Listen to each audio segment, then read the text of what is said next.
Hello दोस्तों, स्वागत है आप सभी लोगों का राजस्थान एकेडमी पर। मैं परवीन सिंह आप सभी लोगों के साथ में। जैसा कि आप सभी लोग जानते हैं, आप सभी प्यारे प्यारे विद्यार्थियों के लिए, मेरे छोटे भाई बहनों के लिए, और हो सकता है कोई बड़ा हो तो बड़े भाई बहनों के लिए भी, लैब असिस्टेंट यानी प्रयोगशाला सहायक भर्ती प्रतियोगी परीक्षा के लिए आप सभी लोगों के लिए फिजिक्स की क्लासेस शुरू की गई है।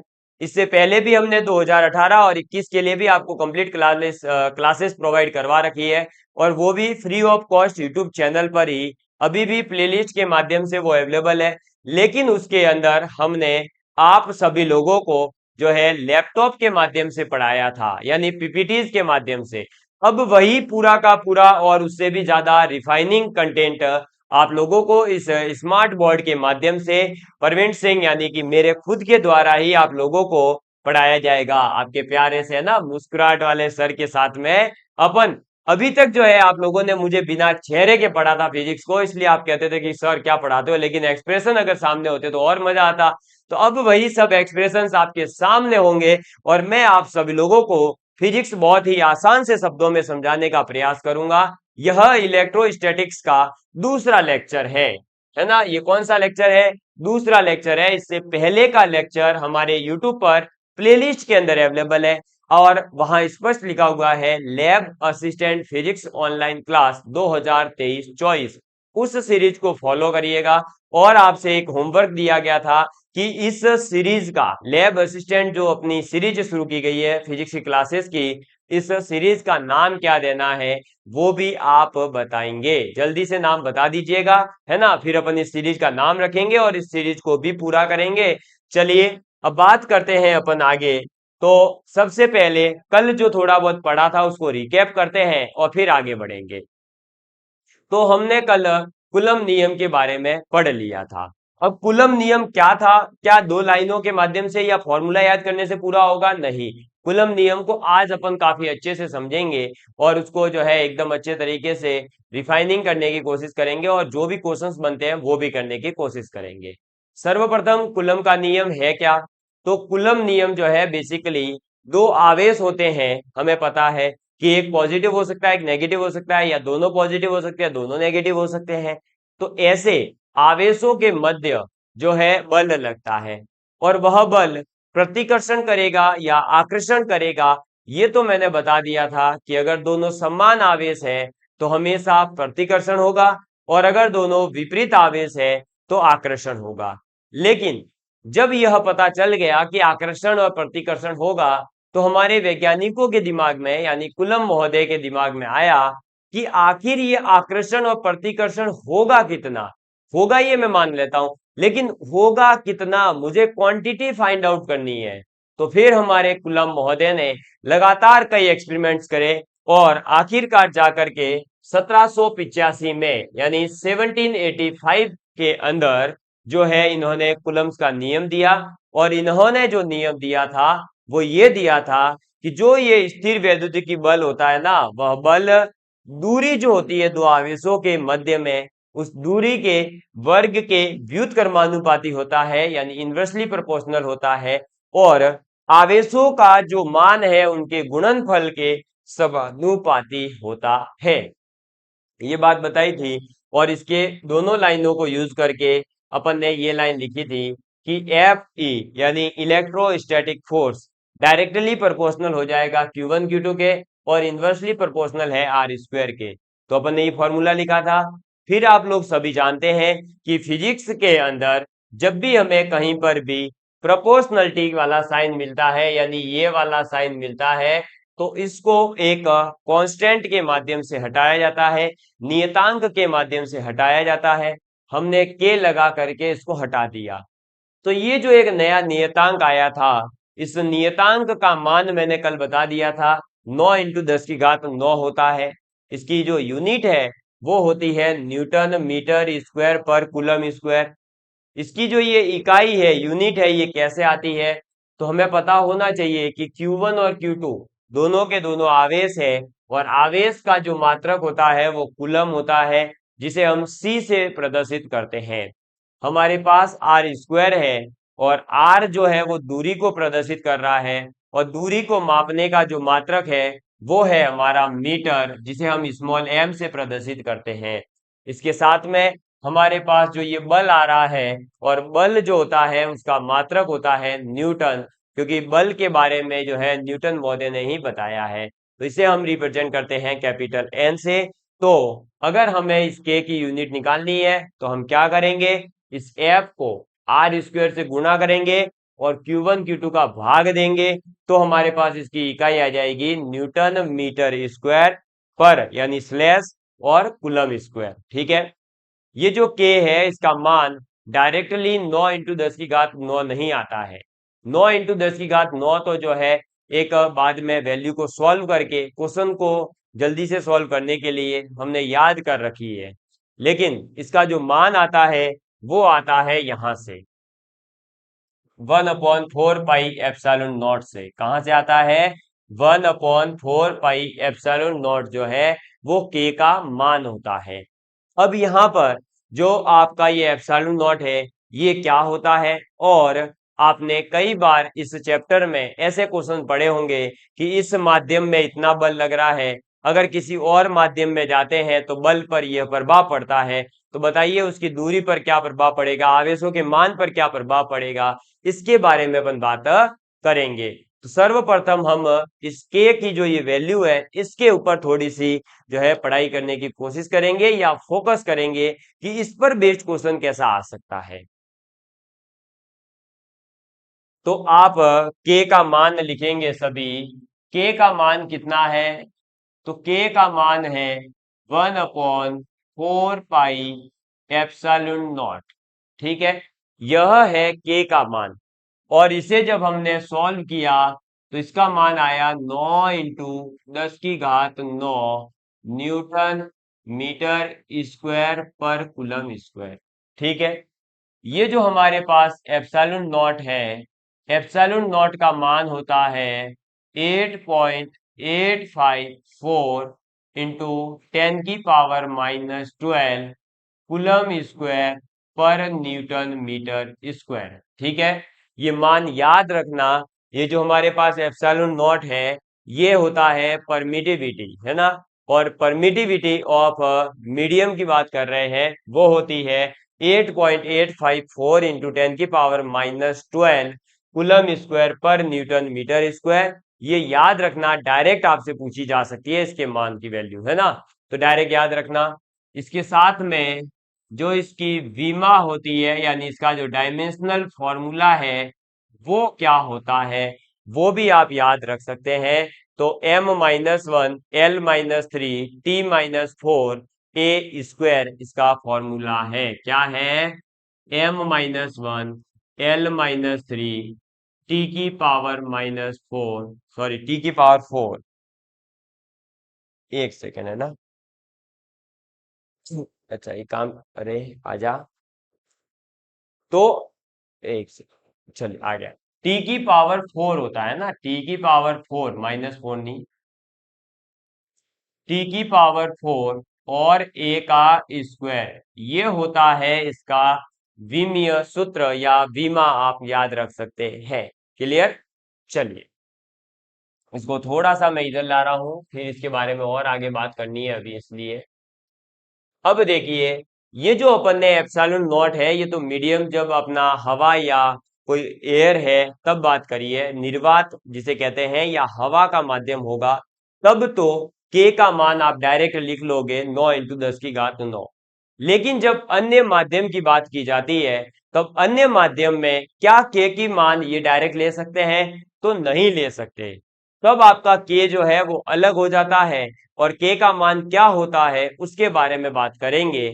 उससे पहले मैंने जैसा कि बताया कि एप्सिलॉन नॉट एक परमिटिविटी कांस्टेंट है, तो यह जो है हर एक माध्यम के लिए अलग होती है, इसके बारे में अपन बात करेंगे। ठीक है, मच्छर आ गया था।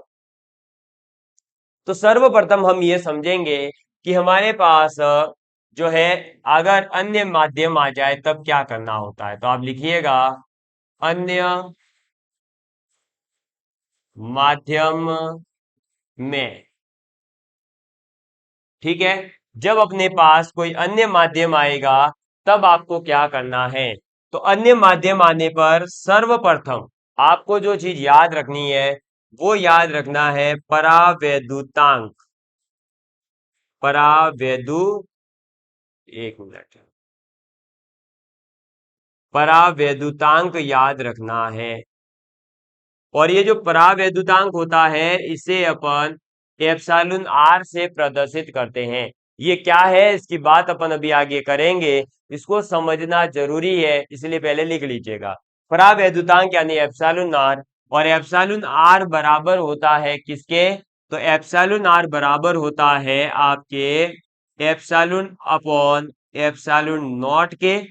ठीक है, एप्सिलॉन अपॉन एप्सिलॉन नॉट के, या आप एप्सिलॉन एम कह सकते हैं, एप्सिलॉन मीडियम अपॉन में एयर के रेस्पेक्ट में, एयर का है ना, हवा या जो निर्वात होता है उसकी परमिटिविटी, और ऊपर आएगी आपके माध्यम की परमिटिविटी।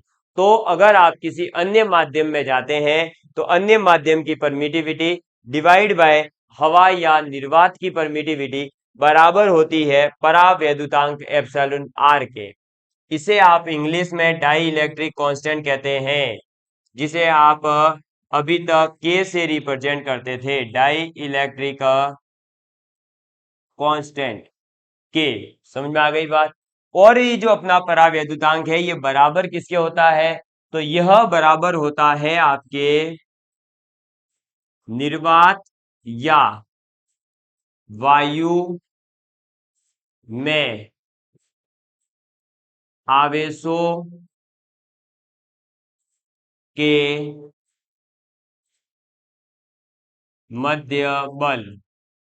ठीक है, तो निर्वात यानी कि जहां पर हवा वगैरह कुछ भी नहीं है या केवल हवा है, उस समय आवेशों के मध्य में जितना बल लगता है वह, और डिवाइड बाय अभीष्ट माध्यम, कोई और भी आपके पास जो माध्यम है उस माध्यम की, तो अभीष्ट माध्यम में आवेशों के मध्य बल।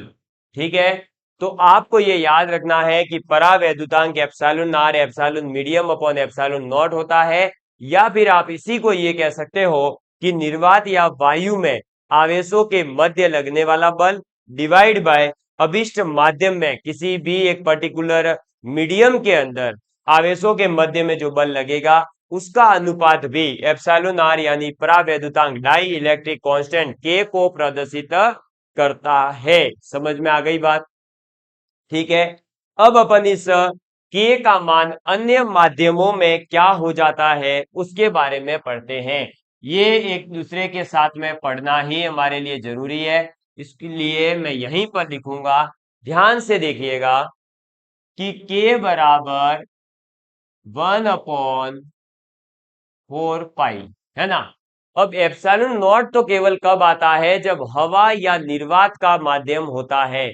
अगर कोई और माध्यम है तो फिर वहां तो एप्सिलॉन नॉट आएगा नहीं, तो वहां क्या लेंगे अपन, वहां पर अपन क्या करेंगे कि एप्सिलॉन मीडियम बराबर क्या आएगा, इस फॉर्मूले को अगर ध्यान से देखोगे तो एप्सिलॉन मीडियम का मान आएगा एप्सिलॉन आर गुणा एप्सिलॉन नॉट आ जाएगा, है ना। तो अपन यहां पुट करेंगे एप्सिलॉन नॉट गुणा 1/एप्सिलॉन आर। क्लियर, समझ में आ गई बात। तो के बराबर हो गया 1/4 पाई एप्सिलॉन नॉट गुणा 1/एप्सिलॉन आर। इसका मतलब जब आप किसी और माध्यम में चले जाते हो तो उस माध्यम का जो भी परावैद्युतांक है उस परावैद्युतांक का और भाग देना होता है, तब अपना आंसर सही आ जाएगा। ठीक है, तो आप ये कह सकते हो यहां से कि जब अन्य माध्यम होगा तो के एम किसी अन्य मीडियम के अंदर, तो के एम बराबर होगा क्या, तो आपका के जो जनरल है एयर के अंदर, एयर डिवाइड करना होता है एप्सिलॉन आर से, बस। समझ में आ गई बात। तो ये भी आपको याद रखना है। और अब आपको समझ में आ गया होगा कि जो कूलम का नियम था, फोर्स अगर किसी मीडियम में निकालना हो तो वो अब क्या हो जाएगा, तो वो हो जाएगा के Q1 Q2 divide bye are square. और गुणा हो जाएगा एप्सिलॉन आर से। समझ में आ गई बात। तो अगर आपको किसी माध्यम में बल निकालने को कहा जाता है तो माध्यम के अंदर जब बल निकालना है तो आप लिखेंगे F M is equal to K Q1 Q2 upon are square. ये R2 कैसे बना दिया रे, एक मिनट, ये आर स्क्वायर है, ठीक है, आर स्क्वायर, और गुणा क्या कर देंगे अपन, गुणा कर देंगे जो परावैद्युतांक होगा उस माध्यम का, उस माध्यम के परावैद्युतांक से गुणा कर देते हैं। समझ में आ गई बात। और अगर आप यहां पर देखेंगे तो के Q1 Q2 upon are square तो क्या होता है, एयर के अंदर होता है फोर्स, है ना। तो यहां देखेंगे तो एक देखो नया रिलेशन आ रहा है, एफ मीडियम बराबर F air divide by epsilon R, और यहीं से ये देखिए force in air divide by force in medium, क्या यही था फॉर्मूला अपना, है, यही तो लिखवाया था, निर्वात या वायु में आवेशों के मध्य बल बटे अभिष्ट माध्यम में आवेशों के मध्य बल। और ये अपन ने देखो यहाँ पर प्रूव भी कर दिया, और याद भी रखना है कि एप्सिलॉन आर क्या होता है, एफ एयर अपॉन में एफ मीडियम। समझ में आ गई बात। इस एप्सिलॉन आर को आप के से भी प्रदर्शित कर सकते हो, ठीक है।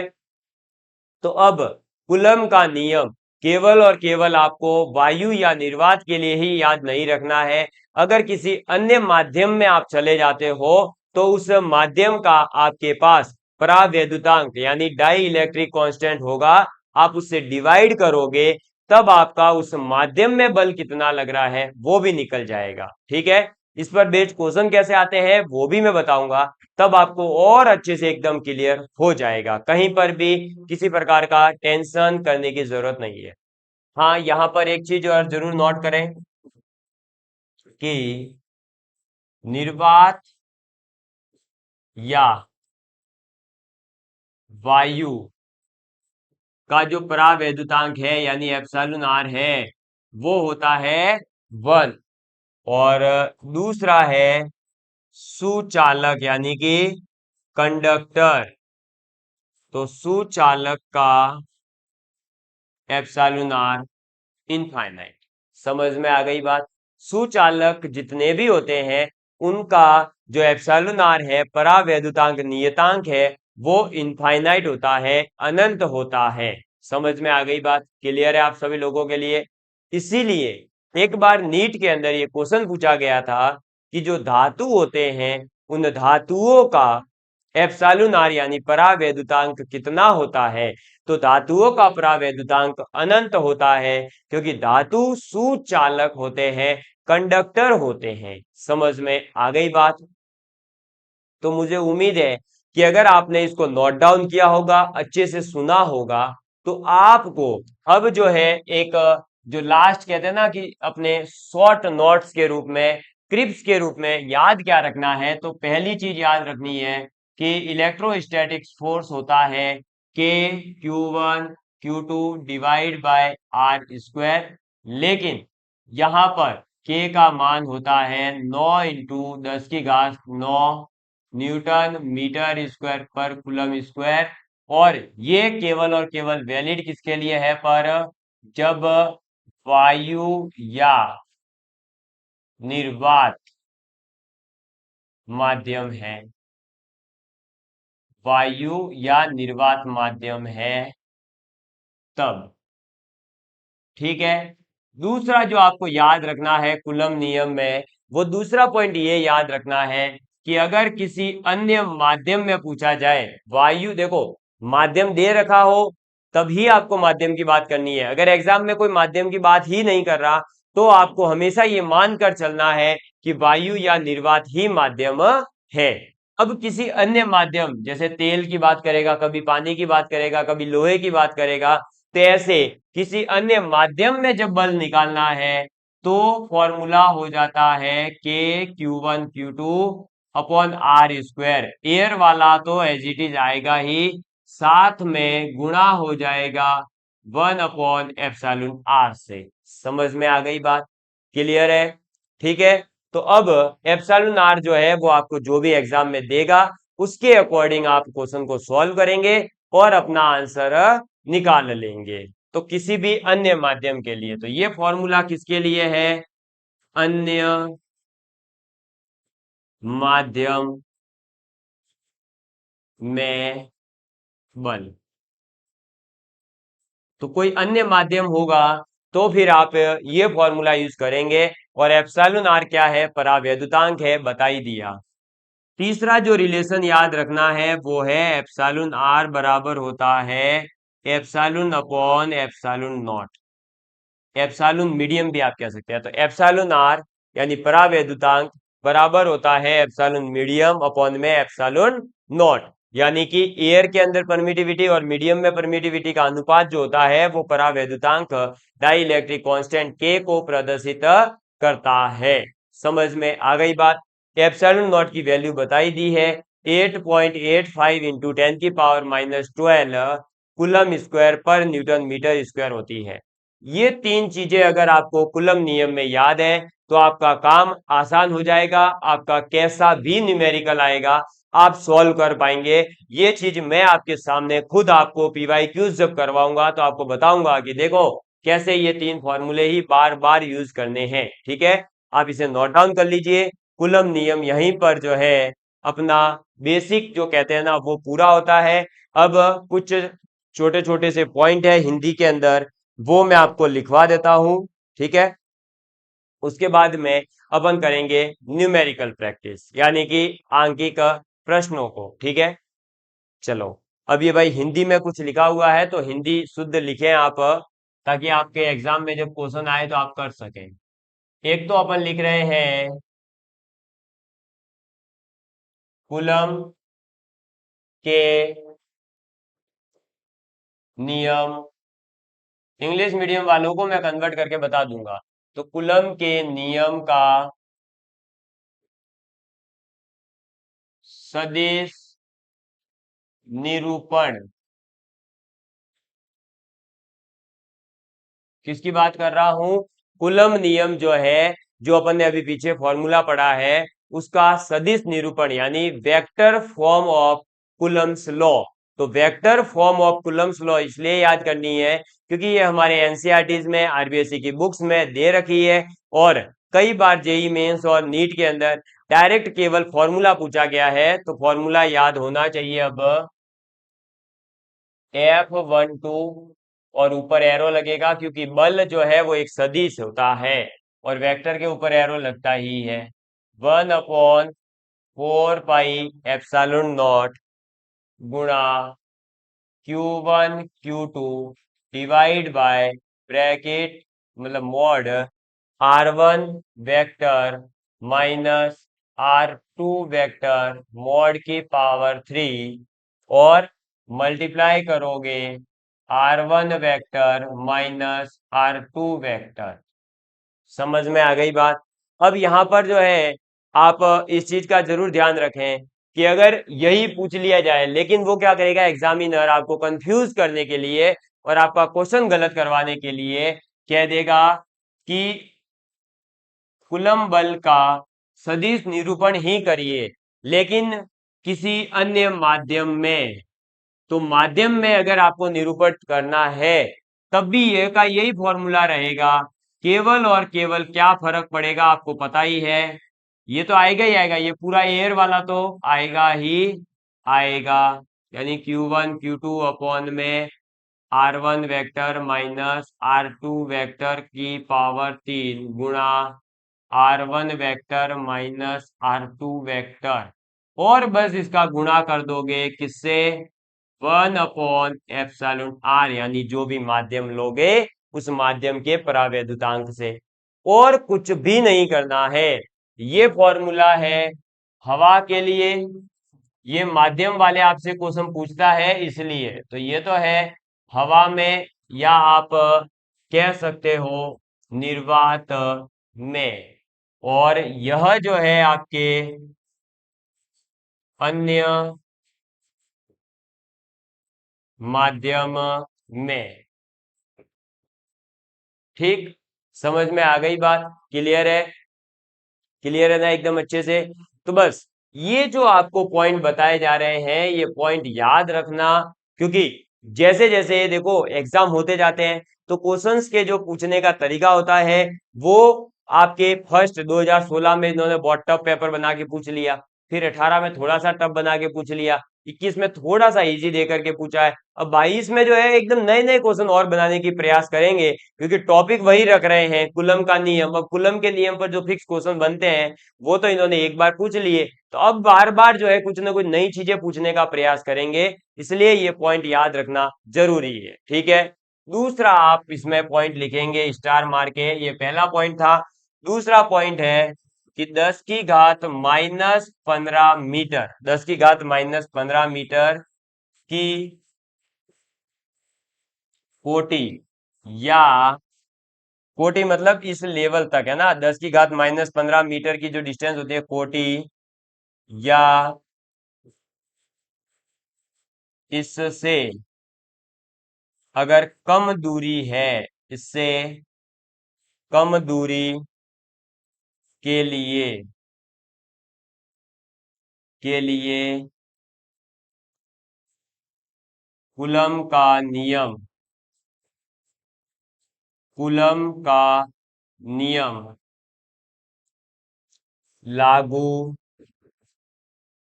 नहीं होता है।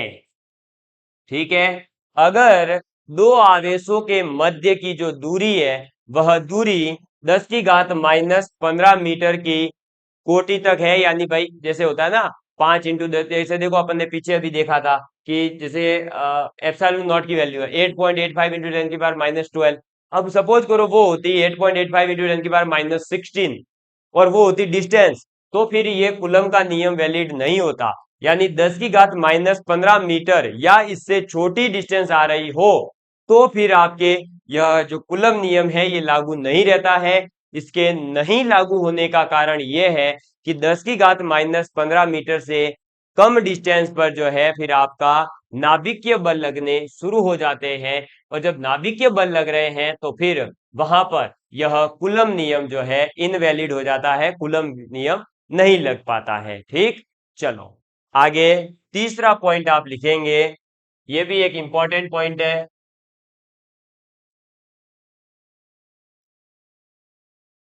कूलम बल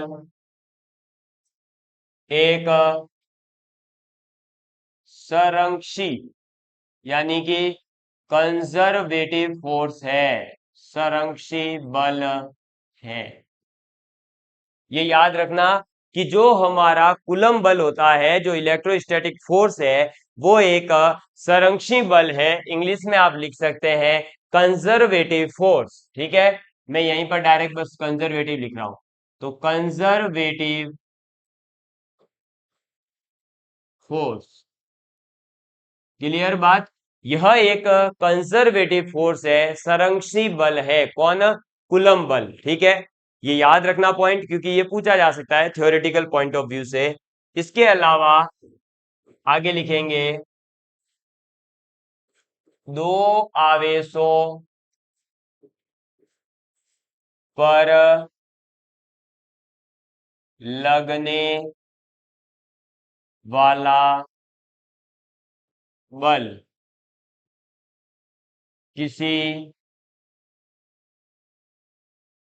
अन्य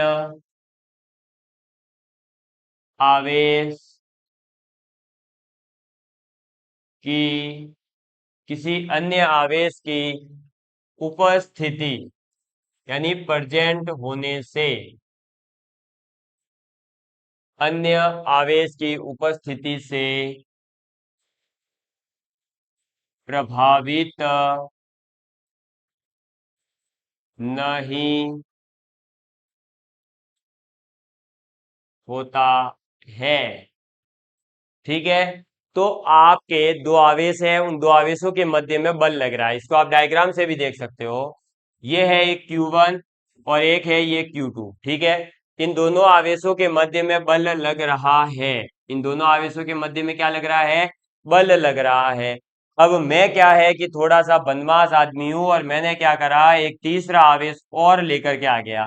ठीक है, तो अब इन दोनों आवेशों के मध्य में अगर पहले बल F लग रहा था और बाद में इसको लेकर के आ गया, या एक मैंने और यहां पर कोई आवेश लेकर के आ गया, या एक मैं यहां पर भी आवेश लेकर के आ गया एक, तो इस प्रकार से जो ये अन्य आवेश मैं लेकर के आ रहा हूं, जैसे यहाँ पे Q6 लेकर के आ गया, तो ये जो अलग अलग इस माध्यम में मैं आवेश ला रहा हूं, इन आवेशों का प्रभाव इनके ऊपर नहीं पड़ेगा। ठीक है, जो इनके ऊपर ये बल लग रहा है ना, उससे इन दोनों पर कोई प्रभाव नहीं पड़ेगा। इनके मध्य में लगने वाला बल F ही रहेगा।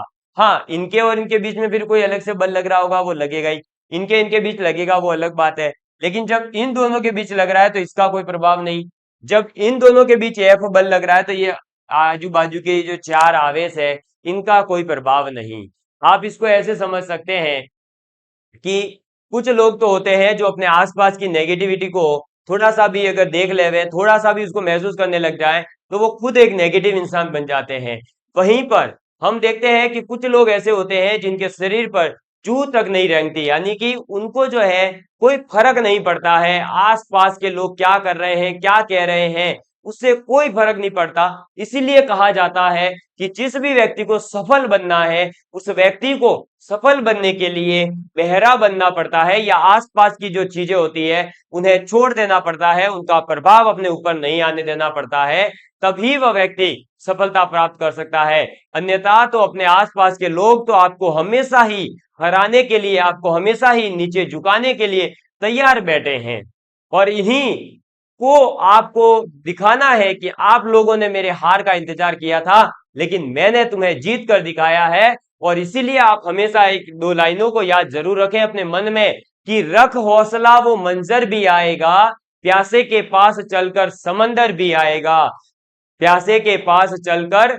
समंदर भी आएगा, मंजिल भी मिलेगी, और राही के मुसाफिर मंजिल भी मिलेगी, और मंजिल के मिलने का मजा भी आएगा, मंजिल के मिलने का मजा भी आएगा। ये लाइनें जो है आप सुबह उठ करके डेली बोला करें, और फिर अपने दिन की शुरुआत करें, और लगातार मेहनत करिए।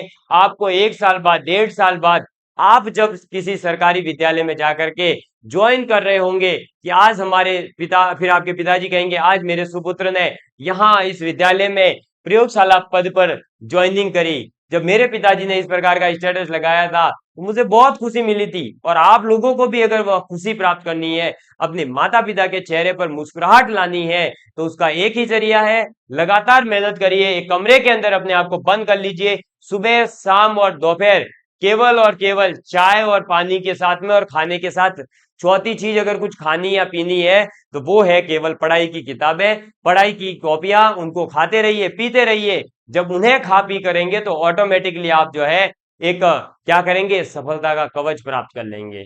तो love you all of you, please take care and please share with your friends. जय हिंद, जय भारत। आज का सेशन कैसा लगा प्लीज कमेंट करके जरूर बताइएगा। और मैं आपको ये भी बता दूं कि आज अभी तो 2 दिन हुए हैं, अभी हमने केवल कूलम नियम को समझा है। अब जो अगला लेक्चर आएगा वो कूलम नियम के न्यूमेरिकल पर बेस्ड होगा, तो इसलिए आप तैयार होकर के आए, जो चीजें पढ़ाई है वो सीख करके आए। हम इन सभी चीजों को क्वेश्चंस के अंदर अप्लाई करेंगे। धन्यवाद, जय हिंद, जय भारत।